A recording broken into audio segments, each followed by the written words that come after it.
మనం పరిషత్కి వెళ్తాం కదా సార్ అన్నాడు ఆయన. చూద్దామండి విషయం ఉంటే తీసుకుందాం లేదా పంపించేద్దాం అన్నాడు. అని ఈయన ప్రసాద్ అని మా ఆర్టిస్ట్ అని చెప్పి వైజాగ్ ప్రసాద్ గారిని పరిచయం చేశాడు. ఓకే. ఆయన షిప్యాడ్ ఎంప్లాయ్ అప్పుడు. అట్లా ఫస్ట్ డే అంటే మీకు రాయలసీమ స్లాంగ్ తెలుసా అని అడిగాడు ముసలి గారు. ఫస్ట్ డే మాటలు మయ్యి నాకు రాయలసీమ స్లాంగ్ ఇదేని తెలియదు కానివ్వండి సార్, రాయలసీమ నుంచి ఇక్కడ వచ్చి బార్ పెట్టిన ఇప్పుడు బ్లాక్ డాగ్ బార్ రెస్టారెంట్ ఉండేది జగదాంబ కాంపౌండ్ లో, చిత్రాలయ పక్కనే. చిత్రాలయ పక్కన. ఓకే.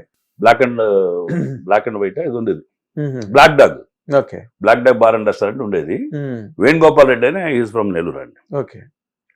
అట్లా రెస్టారెంట్ ఓనర్ వేణుగోపాల్ రెడ్డి గారు అని ఉన్నారు సార్, ఆయన మాట్లాడేది ఇమిటేట్ చేస్తాం మీకు అన్న చెప్పడం అన్నాడు. ఏందా మహేష్ ఆర్డర్ పట్టుకుపోయినావో ఏసీ విస్కీ సప్లై చేయలేదండి, ఫుల్స్ లేవయ్యా, ఫుల్స్ పంపించు అంటే ఆయన 2-3 చెప్పేసా. విషయం ఉందండి అని చెప్పి ఆయన లడ్డూలా దొరికారని ఆనందపడ్డాడు ఆయన. అట్లా తొలిసారిగా మిశ్రు గారి టీంలో భలే పెళ్లి నాటకంలో విజయవాడ తుమ్మలపల్లి కళాక్షేత్రంలో 86లోనూ ఎప్పుడో రంగప్రవేశం చేశా. దాంట్లో ముసలి జగ్గయ్య మన గుమ్మడి గారి లాగా జమీందారు వేషం, ఈయన కుర్రపాత్ర వైజాగ్ ప్రసాద్ గారు. అది మంచిగా బెస్ట్ డైరెక్షన్ వచ్చిందండి. మా ఇంకో ఆయనకి బెస్ట్ కమెడియన్ వచ్చింది, బెస్ట్ ప్రొడక్షన్ వచ్చింది. అట్లా మిశ్రు గారు ఎక్కడికి వెళ్ళినా బెస్ట్ ప్రొడక్షన్ బెస్ట్ యాక్టర్ ఏదోటి లాగేస్తారండి, వచ్చేస్తుంది. అట్లా నన్ను చాలా ఇష్టపడ్డారు. అందరూ 15 ఏళ్ళు సీనియారిటీ ఉన్నవాళ్ళు స్టేజ్ మీద. అవును, వెరీ ఫ్రెష్. నేను ఎందుకు మీ పర్సనాలిటీ వాయిస్ తో కొట్టారు. సో అవి ఉన్నాయి అంటే స్టేజ్ మీద మళ్ళీ మనం అంటే నాకు భయం వేసేది. నేను చెప్పాను గురుగారు నాకు భయం వేస్తుంది సార్ తలుచుకుంటే, అంతమంది ముందు చేయగలనా లేదా అని. అంటే అయ్యా ఇన్నేళ్ళ నుంచి 25 నుంచి మేము చేస్తున్నాం, మేము ఫస్ట్ 5 minutes మాకు వణుకుతుంది తెలుసా మీకు, భయపడమాకండి. ఇక 10 మంది ముందు ఎలా కాన్ఫిడెంట్ చేస్తున్నారో అదే చేయండి. అక్కడ మీ ఐ సైడ్లో యాక్ట్ చేయండి, మీ ఐ లెవెల్లో కాంటాక్ట్ ఏ లెవెల్లో ఉంటుందో ఆ లెవెల్లో యాక్ట్ చేయండి. ఆడియన్స్ కింద ఉంటారు, అట్లా కింద చూసారో దొరికిపోతారు, అందరి కళ్ళు మీ మీద ఉంటాయి, మీరు మర్చిపోతారు. మీ సైడ్లో ఉండి డైలాగ్ చెప్పండి, మీ దాంట్లో ఉండి ఆ మొహాలు చూడ, మన ఆర్టిస్ట్ మొహాలు చూడండి, చీకట్లో వచ్చి డైలాగ్ చెప్పండి అది వాళ్ళ టిప్ చెప్పాడు ఆయన. ఓకే. ఇక అది పట్టుకుని అలాగే చేసాం. దొరకలా, నేను ఎక్కడ ఫెయిల్ అవ్వాలా, నాటంలో ఏ ఆర్టిస్ట్ ఫెయిల్ అవ్వాలా, మాకు బెస్ట్ ప్రొడక్షన్ వచ్చింది. మన మహేష్ పాస్ అయిపోయాడండి, అదండి ఇదండి అందరూ మెచ్చుకున్నారు. అక్కడి నుంచి నేను రోజు గురుగారితో నా కాలక్షేపం సాయంత్రం పూట. అట్లా 2-3 నాటకాలు ఆయనతో చేసి ఇక నేను సముద్రుణ్ణి ద హార్ట్స్ ఆఫ్ పీపుల్ అని చెప్పని చేసి ఉద్యోగాన్ని రిజైన్ చేసి మెడ్రాస్ వచ్చా 90s లో. అప్పుడు ఏం సార్ గీతా కృష్ణ గారి సినిమాలో కోకిలా సినిమా చేశాను నేను వైజాగ్ లో ఉండే. అప్పుడు ఎల్బి శ్రీరామ్ గారు నాకు పరిచయం అయ్యారు. ఎల్బి శ్రీరామ్ ఓన్ బ్రదర్ లంకాని ఏవిఎస్ లంకాని ఉన్నారు, ఆయన ఇమీడియట్ బాస్ నా కంపెనీలో. అట్లా మా ఇద్దరికి అటాచ్మెంట్ అయ్యి ఎల్బి గారితో క్లోజ్ మాట్లాడటం అంత జరిగింది. ఇటు మిశ్రు గారు ఆర్టిస్ట్ అవటం, ఎల్బి గారు కూడా నాటక రంగం నుంచి వచ్చిన మనిషి అవటం, వాళ్ళ సొంత తమ్ముడే నా బాస్ అవటం, చాలా ముదురన్నయ్య జాగ్రత్త మనోడితోటి అని లంక నా గురించి స్మార్ట్ దోచేస్తాడు వీడు మాటలతోటి అన్నట్టుగా అలా పరిచయం చేయడంతో నాకు ఒక అనుబంధం ఏర్పడింది. అక్కడ గీతా కృష్ణ గారి సినిమా కోకిల్లో ఫస్ట్ టైం నేను కెమెరా ముందు నిలబడ్డా. కోకిల సింగిల్ టేక్ తోటి నరేష్ గారు, ఇప్పుడున్న పెద్ద నరేష్ గారు, శోభన ఆవిడతోటి అండ్ శరత్ బాబు గారి కాంబినేషన్ లో ఒక సీన్ చేసేసా. చప్పటి కూడా అందరూ ఫస్ట్ టైం కెమెరా ముందుకు వచ్చి వితౌట్ ఫెయిల్ చేశాడని. ఇలాంటి ఆర్టిస్టు ఈ మారుమూలు విశాఖపట్నం లాంటి మారుమూలు కాదయ్యా, మెడ్రాసులు అంటే శరత్ బాబు గారు అంత అవుతావు అని గీతా కృష్ణ గారు ఒక గీత బోధన చేశారు నాకు. అమ్మే 3 జిల్లాలు అమ్మే ఎక్కడికంటే ఆయన ఇచ్చిన మాటకి ఇచ్చింది. ఉద్యోగం ఎట్లా మారి అనే ఆలోచనలో మానేసి then step down to Madras అండి. వచ్చిన తర్వాత 2 సినిమాలు చేశాడు గీతా కృష్ణ గారు. కీర్చురాళ్ళు ఇంకోటి సినిమా గుర్తురాడు, ప్రియతమ. ఆ 2 సినిమాలు నాకు వేషం లేదు. రమ్మన్నది ఆయనే. అప్పుడు అర్థమైంది మనం మహానగరం ముష్టోళ్ళం, సిగ్గుపడకుండా ప్రతి గుమ్మం ఎక్కి దిగాలి, ఈ మొహానికి యాక్టర్ ఏంటారు అంటే కూడా మనం తుడిసి పెట్టుకోవాలి. దానగుణం లేనాడు నువ్వేంటప్పుడు దగ్గర ఉంటాడు, బుద్ధి లేదయా పని చేసుకోవచ్చుగా అంటాడు. వెళ్ళరా రూపాయి ఉన్నాడు నువ్వు కూడా చెప్తావు మా కౌర్లు అంటాడే కానీ వాడు ఉత్తి బుచ్చి కింద పడేసేసి పోకిరిలో ఆలీ క్యారెక్టర్ అదే కదా సేల్ కదా, మనం కూడా సిగ్గుపడకుండా తిరగాలని ఇక నేను ఎక్కే గుమ్మ దిగే గుమ్మగా అక్కడ 2-3 ఏళ్ళు తిరిగానండి. కొన్ని సినిమాలు చేసా కూడా. అందులో చిరంజీవి గారి కాంబినేషన్ ఒకే ఒక సీన్ చేశా ఇప్పుడు ముఠా మెస్సులో. నేను శ్రీహరి కలిసి తొందర తింటాం. ఆ జెండా వందన జరుగుతున్నప్పుడు మేము ఏదో తాగి ఆయన వచ్చి ఒక తొందంతాడు ఇద్దరిని. ఆ తర్వాత చిరంజీవి గారు మెకానికల్లో సత్యనారాయణ గారు శారద కాంబినేషన్లో కోర్టులో లాయర్గా వచ్చిన సీన్ ఉంది, ఆ డైలాగ్ సీన్ ఉంది, అది బాగా చేసాం. అప్పుడు ప్రెసిడెంట్ గారు పెళ్ళం కాంబినేషన్ లో, అంటే నాగార్జున సీన్తోనే మీనా ఇంట్రడక్షన్, ఆ సీన్ ఇంట్లో నాగార్జున ఇంట్రడక్షన్. నన్ను కాలేజీ బ్యాడ్ స్టూడెంట్ని నన్ను కొట్టి ఊళ్ళో ప్రోగ్రామ్స్ ఏంట్రా అంటే పలానా ఎడ్ల పందాలు అనగానే నాగార్జున గారు ఇంట్రడక్షన్ ఉంటుంది. రక్షణ చేశా, సెంట్రీ వేషన్ చేశా. అట్లా అప్పుడు కూడా పెద్ద సినిమాలు చేశాను, సింగిల్ సీన్స్ అయింది నాకు. ఈ పరిస్థితుల్లో పర్వాలేదు, మన ఇండస్ట్రీ మన వెళ్ళిన డైరెక్టర్ ప్రతి వాళ్ళు అవకాశం ఇచ్చారు. ఆ 2 పెద్ద హిట్లు, ముఠా మేస్త్రి, ప్రెసిడెంట్ గారి పెళ్ళం, నెక్స్ట్ రక్షణ, నెక్స్ట్ వారసుడులో కృష్ణ గారికి గన్మ్యాన్ గా నేను, నర్సింగ్ యాదవ్ అంత చేసాం. Okay. Before that Srihari introduce కాబడిన దాదర్ ఎక్స్ప్రెస్ లో నేను నాగేంద్రబాబు తరపు లాయర్ని, పబ్లిక్ ప్రాసిక్యూటర్ని ఆయన సిబిఐ ఆఫీస్లో. అప్పుడు శ్రీహరి సత్యమూర్తి గారు డైరెక్షన్. అట్లా నాకు అవకాశాలు వస్తున్న తరుణంలో మా బ్రదర్ కొంచెం సిక్ అవ్వటం, మా అన్నయ్య గారు చిన్న పెళ్లి, మా చెల్లి పెళ్లి దాకా అప్పులు పెరగటం, ఇవన్నీ కూడా నేను కుదురుగా ఉండలేని పరిస్థితి, నిచ్చెనెక్కేవాడిని దిగిపోయా, ఎక్కుతున్నా. అంటే ఇక్కడ కూడా మీకు అంత ఎంకరేజింగ్ గా వేషాలు గట్ట వచ్చి అంటే అవకాశం వస్తారండి, బట్ ఒక సీన్ అవటం వల్ల మళ్ళీ మిస్ అయిపోతున్నాం కదా, మరి సినిమా పోతుంది.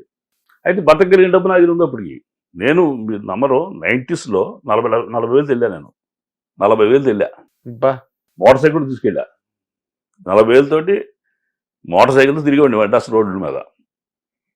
వెళ్ళిన చోటల్లో మనకు అవకాశం పర్సనాలిటీ ఉండడం వల్ల, పర్సనాలిటీ వాయిస్ రావాయి నువ్వు అంటే వచ్చాడం. అప్పుడంతా 500 రూపాయలు పర్ డే పేమెంట్లు. అవునండి. డైలాగ్ ఆర్టిస్ట్కి. అవును. హ్యాపీగానే ఉంది, బతకడానికి తగ్గ సంపాదన ఉంది నా దగ్గర, అడిగా ఇది ఉంది. కానీ బట్ మిగతా ఇబ్బందుల వల్ల, ఫ్యామిలీ ఇష్యూస్, ఇది మా అన్నగారి పిల్లలు చదువుకుంటున్న వయసు పిల్లలు, చిన్న 10th 8th చదువుతున్నారు, అందరి లైఫ్ డిస్టర్బ్ అవుతుందని నేను decide this is not time to stay here. Back వెళ్ళిపోయి ఏదైనా చేసి డబ్బు సంపాదించి తీర్చాలి, అప్పులు తీర్చాలి, బాధ్యత తీసుకోవాలి అని మళ్ళీ ఉద్యోగానికి వెళ్తే, జగజిత్తుకో, మ్యాక్డోనల్స్కో, షావరెస్ కంపెనీకి వెళ్తే మళ్ళీ 2,500 2,000 ఎగ్జిక్యూటివ్ పోస్ట్లో నెల కష్టపడితే, ఆ రోజుల్లో షార్ట్ టైంలో డబ్బు సంపాదించడం, లీగల్ కట్టాలని రియల్ ఎస్టేట్ మార్కెటింగ్ చేసి అనూహ్యంగా 100 ఫ్లాట్లు అమ్మి, ఫ్లాట్ 45,000 కమిషన్, 45 లక్షలు సంపాదించి 95లో అప్పులు తీర్చేసేసి, అనుభవం సంపాదించి, ఇంకొద్దు ఫ్రెండ్స్ కలుపుకుని రియల్ ఎస్టేట్ కంపెనీ పెట్టా. అట్లా ఎండీ అయిపోయా. మీరు చెయ్యని పని లేదు. Jack not trades but master of none అంటారే, నేను ఒక జాకిని. జాకాన్ కాదు కానీ అన్ని సక్సెస్ఫుల్ గా చేశారు. అంటే అది ఇప్పుడు సినిమాల్లో సక్సెస్ అయ్యారు వాళ్ళ, అప్పుడు రియల్ ఎస్టేట్ లో సక్సెస్ అయ్యారు, అప్పుడు నాటకాల్లో సక్సెస్ అయ్యారు. అవును అవును, ప్రతి స్టేజ్ లో సక్సెస్ చూశారు, అప్పులు తీర్చారు. అవును, అది గర్వకారణమే. ముందు బాధ్యతలు తీసుకుని అందరిని, మా వాళ్ళందరినీ పెళ్లి చేసి, మా తమ్ముడు పెళ్లి చేసి లాస్ట్ లో, మా ఇంట్లో నేను నాది లాస్ట్ పెళ్ళింది. అవునా? అంటే తమ్ముడు పెళ్లి చేసి మళ్ళీ మెడ్రాస్ వెళ్ళిపోదాం అనుకున్నా. వెళ్ళిపోదాం అనుకున్న టైంలో, ఇది చెప్పాలి ఫన్నీ సీనే, అంటే ఎలా టర్న్స్ అవుతాయి విషయాలు అనేది. మా తమ్ముడు పెళ్లి అయిందండి, నెక్స్ట్ డే మా ఇంట్లో సత్యనారాయణ స్వామి వ్రతం జరిగింది. మా మేనగోడ అక్కయ్య గారు కజిన్ డాక్టర్ చేస్తున్నాడు. అతను కాలువ స్నానం చేస్తున్నాం మా ఊళ్ళో, ఏలూరు కాలువ, పెరిగి హనుమాన్ జంక్షన్ దగ్గర, పెరిగిడు అంతిన విలేజ్. మా అన్నగారు అబ్బాయి చిన్నోడే, బాబాయ్ బందర్ నుంచి మా ఫ్రెండ్స్ వచ్చారు, నీ అందరికి. అప్పుడు సినిమా యాక్టర్గా మా గ్లామర్ మెడ్రాస్లో. అవును, సినిమా యాక్టర్ బాబాయ్, మీ యాక్టర్ బాబాయ్ అందరూ సెకండ్ ఇచ్చారట. అందుట్లో అతను వాళ్ళ అక్కయ్య బాగుంటుంది కానీ నీకు ఎవరు అన్నాడు. మరి చెప్పడం నాకు పెద్ద క్రాక్ అయిపోయాను, దిగువ క్లాస్ కదా. అవును అని చెప్పని బూతులు తిట్టా. ఎందుకు ఎవర్రా అన్న అంటే, నువ్వే ఉద్యోగం చేయలేదు కదా బాబాయ్, నాన్న లేబర్ ఆఫీసర్ అన్నాడు. ఆమెను చూడాలంటే ఏం చేయాలన్న. మా నాన్నకి ఆ సంబంధాలు లింకులు చెప్పాడు. ఫస్ట్ ఇంటికి వెళ్ళి నాయనమ్మతో, అంటే మా అమ్మగారితో, నాయనమ్మ చెప్పు, మహేష్ బాబాయ్ మా ఫ్రెండ్ అక్కని చుట్టాకి ఇష్టపడుతున్నాడు నాయనమ్మ, ఇదే టైం మా నాన్న పెట్టుకున్నట్టు చేసేసి పని అయిపోద్ది అని చెప్పు, చూద్దాం ఆమె అని. ఇగో నన్ను నాకెందుకు ఇవ్వరు అనే ఫీలింగ్ తోటే ఎవరంటారా అని చెప్పి అహంతో చుట్టకి వెళ్ళానండి. వాళ్ళు ఇస్తాను సిద్ధపడ్డారు. వాళ్ళకి మా మామగారు పరిచయం ఉన్న బంధువు, మా దగ్గర బంధువు, మా తమ్ముడికి చిన్న మామగారు అవుతాడు, మా మామగారు కజిన్ అవుతారు. మహేష్ ఇప్పుడు ఏం చేస్తున్నాడండి ఆయన అబ్బాయి అని చెప్పానంటే, మా మామగారు మహేష్ ప్రస్తుతం ఏం చేయలేదండి, కానీ ఏదైనా చేయగలడండి అని చెప్పానంట. ఇటు కుటుంబాన్ని ఒక ఒడ్డుకి తెచ్చినాడు, ఇట్లా నాకు హిస్టరీ చెప్పాడు. దాంతో ఆయనకు కన్విన్స్ అయిపోయాడు, సమర్థుడని మరి అనుకున్నాడు. చూపించడం ఇష్టపడ్డారు, చూసే నచ్చింది. ఎస్ అన్న. మా తమ్ముడు మ్యారేజ్ ఈ ఆదివారం అయితే నెక్స్ట్ ఆదివారం పెళ్లి చూపుకి వెళ్ళా. ఆ నెక్స్ట్ ఆదివారం నాడు తాంబూలా నాకు. ఓకే, డెస్టినీ అంత విచిత్రమైందో 15 రోజుల్లో. అప్పటిదాకా ఏంటి నా క్యారెక్టరు, మా సొంత పెద్దన్నయ్య, మా బంధువులు ఆవిడ మోహన, మహేష్ నట వదిలిపెట్టేసి తమ్ముడు పెళ్లి చేయటం మాకేం బాగోలేదు, చాలా బాధగా ఉంది, చెల్లి పెళ్లి కోసం అంత కష్టపడ్డాడు కదా, ఆయన ఎట్ట వదిలిపెట్టారు మీరు, అతను చేసుకున్నట్టు మాత్రం మీరు బలవంతం చేద్దా, ఏం చెప్పనాకాయ్ వాడు మైండ్లో భీష్ముడు అన్నట్టు. బుధాన్ని వేసుకున్నాడు. ఇక నేను చెప్పలేము వాడికి, అన్నీ తెలిసే చేస్తున్నాడు. మేము మెడ్రాస్ వెళ్ళిపోతా అంటున్నాడు. నాకేంటంటే మెడ్రాస్ వెళ్ళాలని చూసుకోవాలి, అదే నెక్స్ట్ వదిలిపెట్టిన చోటు ఎత్తుకోవాలని. అదే బాధ్యతలు కంప్లీట్ అయిపోయేసాం, మళ్ళీ మెడ్రాస్ వెళ్ళి మనం మన సత్తా చూపిద్దాం, ఇప్పుడు ట్రై చేద్దాం, ఎటువంటి అడ్డంకాలు లేకుండా అనుకుని ఈ కార్యక్రమం దిగా. జస్ట్ చిన్న మాట, కాలువ స్నానంలో వాడు అంటాం, కాలు పెళ్లి చేసింది, కాలువ చేసింది పెళ్లి, నది అది కృష్ణానది దాకా పాయే, ఏలూరు కాలువ అంటారు. అవునవును, ఏలూరు కాలువ. అక్కడ ఇగో క్లాష్ వల్ల పెళ్లి చూపు కట్టడం, నేను నచ్చడం, ఆమె నాకు నచ్చడం, మొత్తానికి పెళ్లి చేసుకుని వెళ్ళిపోయారా మెడ్రాస్? మెడ్రాస్ వెళ్ళా. పెళ్లి చేసుకున్న తర్వాత అప్పటికి రియల్ ఎస్టేట్ లో అంతా సెటిల్ చేస్తాం కదా పీపుల్ అని. నాతో పాటు రియల్ ఎస్టేట్ వచ్చిన వాళ్ళ దగ్గర నేను ఓవర్ రైట్ కమిషన్ తీసుకోవాలా. బెస్ట్ ఫ్రెండ్స్ కొన్నాం, పలుమార్లు చెప్పా, 4,000 5,000 ఇస్తారా మనకి, నువ్వు కూడా 100 పేట అమ్ము, సినిమా కోసం కలిసిన వాళ్ళు నాకు వాళ్ళు అంతే, సెటిల్ అవుతాము, కొంత డబ్బు ఉంటుంది, 1 సంవత్సరం పాటు ట్రై చేద్దాం. ఇప్పుడు అది ఆయన రచ్చగొట్టి ఆయన కూడా మార్కెట్ దింపా. రూపాయి ఓవర్ రైట్ కమిషన్ తీసుకోదండి. నాకు వచ్చిన అద్భుతాలన్నీ కూడా నా సిన్సైడ్కి వచ్చినాయి అనుకుంటా నేను. అంతేలేండి. హిట్ టీవీ యాప్, ఇందులో short news, live news, entertainment shows, movies, digital magazines తో పాటు మీ జిల్లా వార్తలను కూడా ఫ్రీగా చూడొచ్చు. అంతేకాదు కేజీ నుంచి పీజీ వరకు విద్యార్థులకు స్కాలర్షిప్ కూడా అందిస్తున్నాం. ప్రతి వారం 10 మందికి లక్కీ డ్రా ద్వారా ఒక్కొక్కరికి 10,000 రూపాయలు అందిస్తున్నాం. ఇంకెందుకు ఆలస్యం, వెంటనే హిట్ టీవీ యాప్ ని డౌన్లోడ్ చేసుకుని ఫ్రీగా ఎంటర్టైన్మెంట్ పొందండి. Hit TV app. Hit TV app. Please download hit TV app. Hit TV app ని ఫ్రీగా డౌన్లోడ్ చేసుకుని ఎంజాయ్ చేయండి. మీకు నచ్చిన ఎంటర్టైన్మెంట్ కోసం హిట్ టీవీ యాప్ ని ఫ్రీగా డౌన్లోడ్ చేసుకుని ఎంజాయ్ చేయండి. హిట్ టీవీ యాప్ ని డౌన్లోడ్ చేసుకుని ఆస్వాదించండి, ఆశీర్వదించండి. ఇంతమంది సెలబ్రిటీలు హిట్ టీవీ యాప్ ని డౌన్లోడ్ చేసుకోండి అని చెప్తున్నారంటే ఎంత మంచి యాప్ ఆలోచించండి. అమెరికా అమెరికా అమెరికా అమెరికాలో చదవాలనుకునే వాళ్ళకి విశ్వసనీయమైన పేరు మన శౌర్య కన్సల్టెన్సీ.